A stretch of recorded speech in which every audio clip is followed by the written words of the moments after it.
और war zone से एक और लाइव अपडेट इस वक्त मिल रहा है। विद्रोहियों ने दमिश्क में लगाया कर्फ्यू। जी हां, सुबह 5 बजे तक कर्फ्यू का ऐलान किया गया है। लूटपाट के कारण इस वजह से कर्फ्यू लगाया गया है। तो दमिश्क पर विद्रोहियों के कब्जे के साथ ही सीरिया के हालात पूरी तरह से बदल गए। असद सल्तनत के अंत की खबर सुनते ही दमिश्क में लोग सड़कों पर उतर आए, जश्न मनाने लगे हैं। एक दशक से सुलग रहे हैं सीरिया में मौजूद हालात को शांति स्थापना की दिशा में बढ़ते कदम के तौर पर देखा जा रहा है। लेकिन क्या सीरिया में वाकई शांति स्थापित होगी या फिर सीरिया एक ऐसी जंग का केंद्र बनने जा रहा है जिसका कोई अंत नहीं है? इन प्रश्नों का उत्तर हमारी स्पेशल रिपोर्ट में देखिए।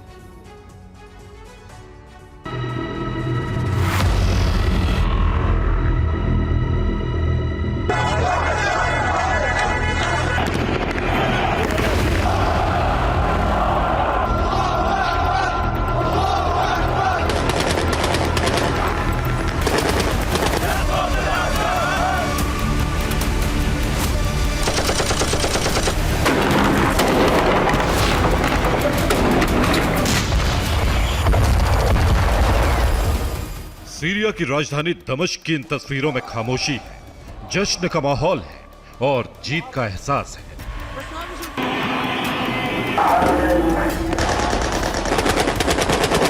असद सल्तनत के अंत का ऐलान करने वाली हर तस्वीर एक दशक से भी ज्यादा समय से सुलग रहे सीरियाई मूल के लोगों में एक उम्मीद जगा रही। ये उम्मीद है शांति स्थापना की।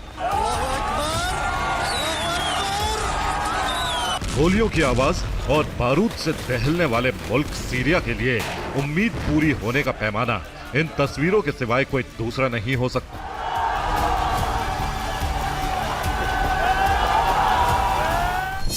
लेकिन क्या सीरिया में आने वाली शांति स्थायी है? क्या 13 साल बाद सीरिया का संघर्ष थम गया है? और क्या यह संघर्ष सिर्फ असद के ही खिलाफ था? ये सीरिया के ताजा हालात पर बुनियादी सवाल है। और ये सवाल सिर्फ इसलिए नहीं उठ रहे हैं क्योंकि दमिश्क पर फ्री सीरियन आर्मी का झंडा फहर रहा है या बशर अल असद लापता है, बल्कि इन सवालों के उठने की वजह है मौजूदा समय से लेकर भविष्य के हालात जिसमें सिर्फ संघर्ष है।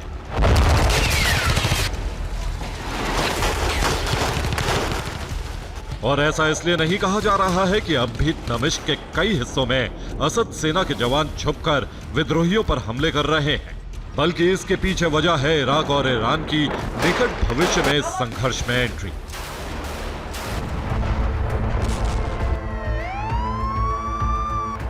यानी असद सल्तनत के पतन और विद्रोहियों के दमिश्क पर कब्जे से पहले जिस ईरान ने सीरिया का साथ छोड़ दिया, जिस इराक के एक गुट ने इस संघर्ष में अपनी जमीन की तरह जंग लड़ी, वो फिर लौट कर आने वाले हैं। और मुमकिन है कि ईरान और इराक के लड़ाकों को रूस की तरफ से बैकअप मिले। यानी सीरिया में संघर्ष बाकी है, एफएसए की जीत आधी है। दमिश्क के हालात विद्रोही बल और उनके समर्थकों के लिए जश्न बनाने का सबब हो, लेकिन इस जश्न में खलल डालने की तैयारी भी हो चुकी है। इसमें रूस की भूमिका फिर भी पर्दे के पीछे है, लेकिन ईरान और इराक की भूमिका सक्रिय होने वाली है, जिसका प्रमाण है दमिश्क में मौजूद शिया लड़ाकों का विद्रोहियों के खिलाफ ऐलान जंग।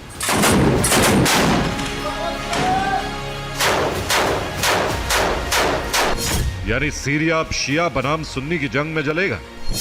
ईरान और इराक शिया पक्ष की जंग में शामिल होंगे और रूस मजहबी बंटवारे में ईरान को मदद पहुंचाएगा। लेकिन ऐसा क्यों? क्या सीरिया की किस्मत में ही जंग लिखी या फिर यह जंग असद से अलग अपनी मजहबी मान्यताओं की होने जा रही है? इन सवालों का जवाब जानकर आप हैरान रह जाएंगे। और यह जवाब ऐसा है जो सीरिया को स्थायी शांति वाला राज्य कभी घोषित नहीं होने देगा। और जवाब यह है कि दमिश्क ही वो केंद्र है जो शिया समुदाय के लिए अहम है। ये शहर दुनिया भर के शिया मुसलमानों का एक तीर्थ है। यहाँ पैगंबर मोहम्मद साहब की बेटी फातिमा की कब्र है। हजरत अली की बेटी यानी पैगंबर मोहम्मद साहब की नवासी सैयदा जैनब की भी कब्र है। और इन मकबरों को बचाने के लिए अब भी सशस्त्र सुरक्षा बल तैनात है।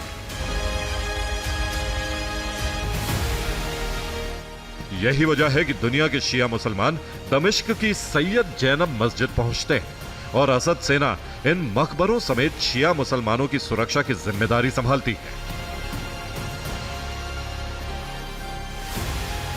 लेकिन सीरियाई विद्रोही अब दमिश्क पर हावी है। वो कट्टरपंथी सुन्नी है जो सलाफी विचारधारा में यकीन रखते हैं और इस विचारधारा में मजार मकबरों की कोई जगह नहीं।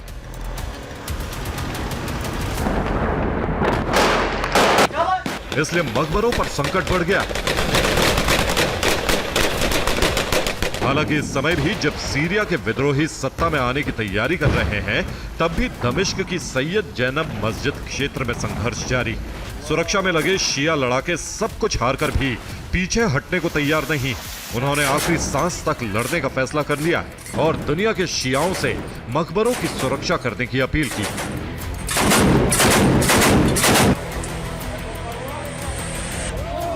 यानी सुलगते सीरिया में शांति स्थापना सिर्फ एक कल्पना है। अब संघर्ष शिया बनाम सुन्नी का शुरू हो चुका है। मुमकिन है कि जल्द सीरिया में कुछ ऐसे देशों के लड़ाकों की भी एंट्री जिनके बारे में किसी ने सोचा भी नहीं। इनमें ईरान इराक की भूमिका देश के रूप में होगी, लेकिन Turkey, Bahrain, Azerbaijan, Afghanistan, Kuwait, Lebanon, Pakistan और कतर के कुछ हथियारबंद संगठन सीरिया में नई जंग का ऐलान कर सकते हैं, जिन्हें अमेरिका के बढ़ते दबदबे को देखते हुए रूस से मदद मिल सकती है। और यह इसलिए भी कहा जा सकता है क्योंकि ईरान और इराक मजहबी काट के साथ यहां सक्रिय भूमिका निभाएंगे, जिन्हें रूस भड़काएगा भी और जंग लड़ने के लिए प्रेरित भी करेगा, जो सीरिया में पहले भी हुआ है। दरअसल सीरिया की जंग में ईरान की भूमिका असद की सुरक्षा के लिए नहीं थी, न ही इराक के लड़ाके असद के लिए जंग लड़ रहे थे, बल्कि दोनों देशों के लड़ाकों का मकसद सैयदा जैनब के रोजे की हिफाजत करना था। और दुनिया भर से शिया मुसलमानों के लिए सैयद जैनब के रोजे की हिफाजत करना फर्ज है। इसलिए सीरिया में भले ही असद शासन का अंत हो जाए, लेकिन यह जंग का अंत नहीं है। यहां संघर्ष का मकसद कुछ और है, जिसके पूरे होने तक ना तो सुन्नी पक्ष रुकेगा, ना ही शिया समुदाय, जिसका मतलब है जंग की आग फिर से भड़कने में ज्यादा समय बाकी नहीं। Bureau report, TV9 Bharatvarsh.